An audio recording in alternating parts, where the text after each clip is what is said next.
messieurs, chers confrères, merci pour votre accueil. Donc, je vais vous présenter l'évolution à long terme de l'implant RCPI dans l'arthrose pancarpienne selon les cas que nous avons pu opérer. Donc, petit rappel de la prise en charge de l'arthrose pancarpienne, qui est une affection particulièrement invalidante, douloureuse, avec un retentissement fonctionnel important, dont les axes de traitement sont multiples dans l'arsenal du chirurgien de la main, à savoir infiltration, dénervation, arthrodèse radiocarpienne et arthroplastie totale, et la prothèse RCPI dont je vais vous parler un petit peu plus en détail aujourd'hui. Donc la prothèse RCPI, qui est un implant monobloc en pyrocarbone, matériau supposé inerte dont le module d'élasticité est au plus proche de celui de l'os cortical et qui permet le resurfaçage du capitatum. La technique chirurgicale consiste à pratiquer une résection de la première rangée du carpe et de préparer le capitatum avant de disposer la prothèse en son sein. Et j'insiste ici sur le fait que la prothèse n'est pas scellée au sein du capitatum, mais simplement disposée à l'intérieur de ce dernier. Nous avons donc eu la possibilité d'opérer 17 patients entre 2006 et 2018. 2 patients ont été perdus de vue immédiatement en post-opératoire. Nous avons donc notre étude sur 15 patients dont les étiologies sont les classiques de type SLAC, SNAC ou encore maladie de Kienbock. Nous avions également des arthroses post-traumatiques chez des patients qui avaient subi plusieurs chirurgies différentes et des arthroses idiopathiques chez cette patiente, par exemple, qui avait eu une arthrodèse scaphotrapézo-trapézoïdienne. Nous avons étudié les mobilités et forces de serrage en pré- et post-opératoire, ainsi que les scores fonctionnels habituels, et nous nous sommes attardés un petit peu plus en détail sur des caractéristiques radiologiques par le biais des indices que je vais vous décrire un tout petit peu plus avant.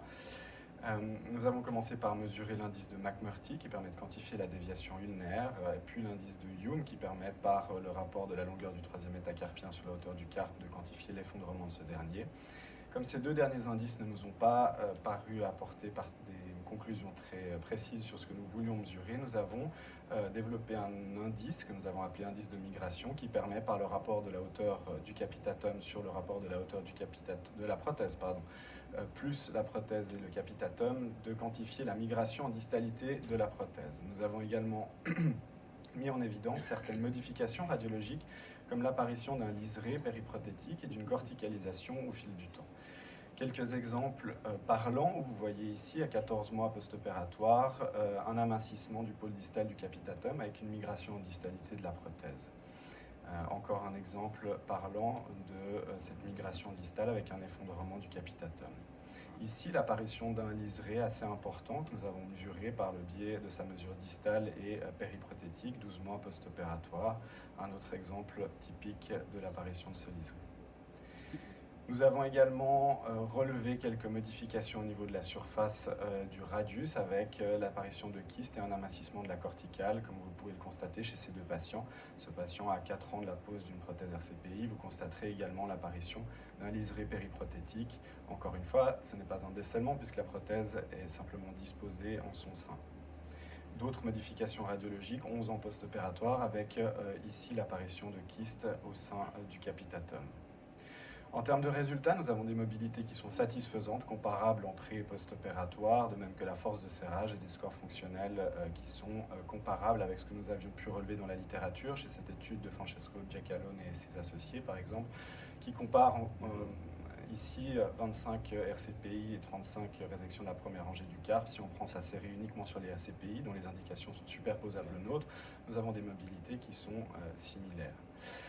En termes radiologiques, nous avons donc constaté sur chacun de nos patients des modifications et tenté de savoir si elles avaient un impact sur l'évolution clinique et le taux de reprise chirurgicale et si elles étaient quantifiables. Les indices que je vous ai décrits un peu plus tôt nous ont permis donc par le biais des mesures, des différences entre les radiologies pré- et post-opératoires, de mesurer que l'indice de Hume et l'indice de migration évoluaient pour 8,4 et 6,3% respectivement.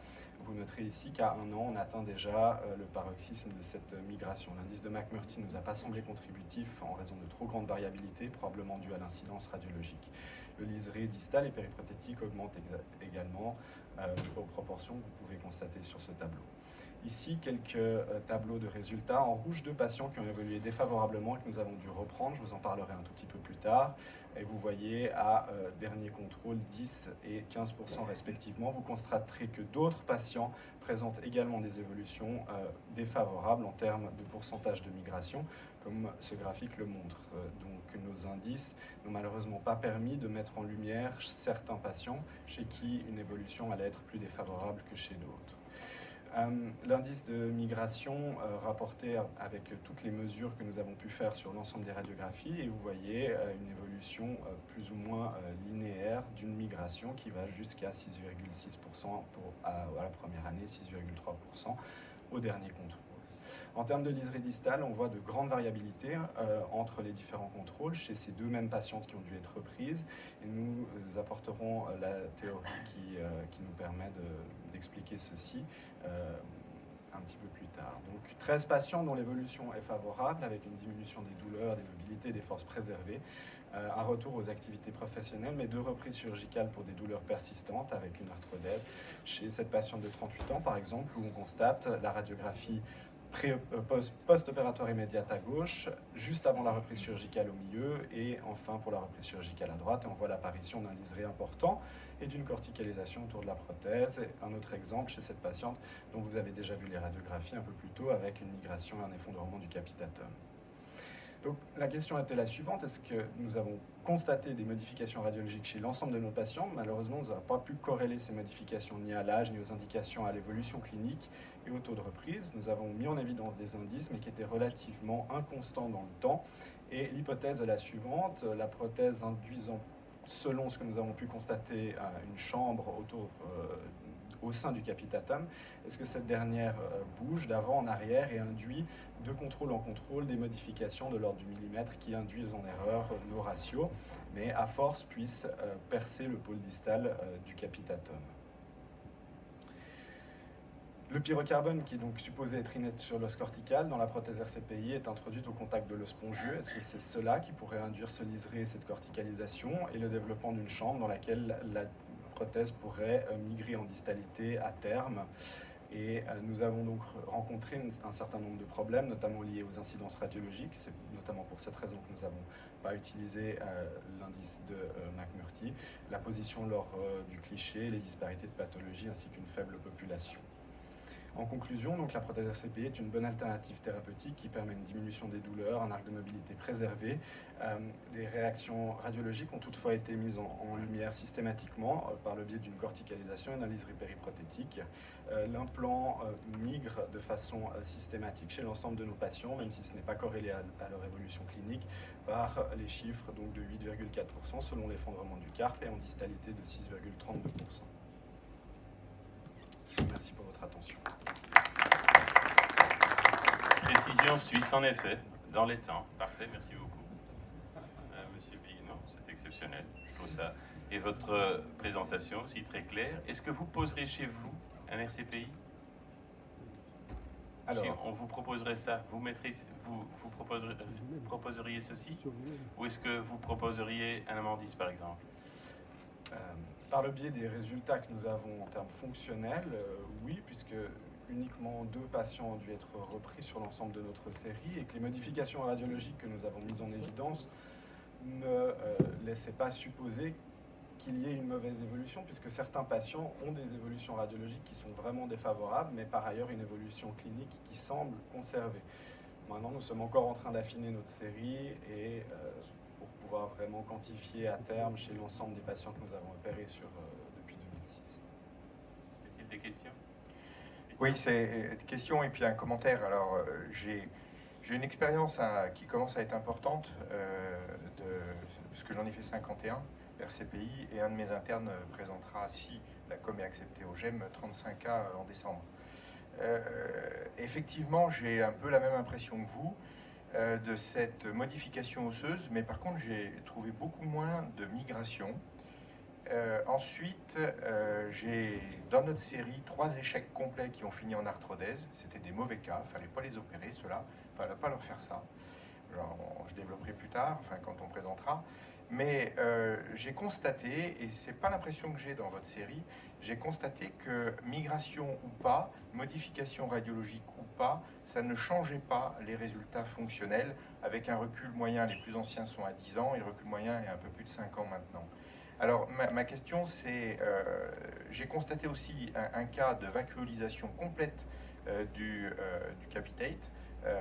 Est-ce que vous avez eu, après cette série, est-ce que vous avez continué à les suivre, et est-ce que vous avez des vacuolisations comme ça, disparition du spongieux dans le capitate? Et deuxièmement, comment vous expliquez enfin moi j'ai pas trouvé de différence fonctionnelle, que le résultat radiologique soit modifié, enfin que l'aspect radiologique soit modifié ou pas? Et vous, j'ai l'impression que vous avez une modification du résultat fonctionnel. Alors, en termes de résultats fonctionnels, ce qui nous semble être un tout petit peu plus subtil, c'est qu'en fait, dans la première année, la prothèse migre de façon assez importante chez l'ensemble des patients, avec des modifications radiologiques importantes. Et puis, chez les patients chez qui ça va bien, ça se stabilise. Et il y a des patients chez qui ça va pas bien, et visiblement, il y a la persistance d'une augmentation en fait de cette migration. Et c'est ça en fait qui semble être la clé. Maintenant, c'était difficile à mettre en lumière au vu de la petite série et du fait que nous sommes encore, il nous manque encore des suivis à long terme pour certains des patients chez qui on a constaté qu'il y avait des augmentations de l'indice de plus de 18% par exemple au dernier contrôle, alors que les rapports faisaient état d'une évolution satisfaisante, à savoir que voilà, c'est encore en cours d'évaluation. En termes de vacuolisation complète, on a un patient effectivement avec la mise en évidence d'importants kystes au sein du capitatum, d'autres avec des liserés qui augmentent à plus de 2 mm, 2,5 mm. Encore une fois, comme l'hypothèse est que peut-être la prothèse bouge un tout petit peu au sein du capitatum, c'est difficile en fait de comparer entre les différents contrôles des valeurs qui peut-être parfois sont faussées par le fait que suivant la position du poignet, la prothèse pourrait diminuer ou augmenter cette vacuolisation. Merci. Bon, je voudrais remercier les orateurs pour ces présentations. On passe à la prochaine séance. Nous cédons notre place aux éminences Bookstens et Chirurgichan.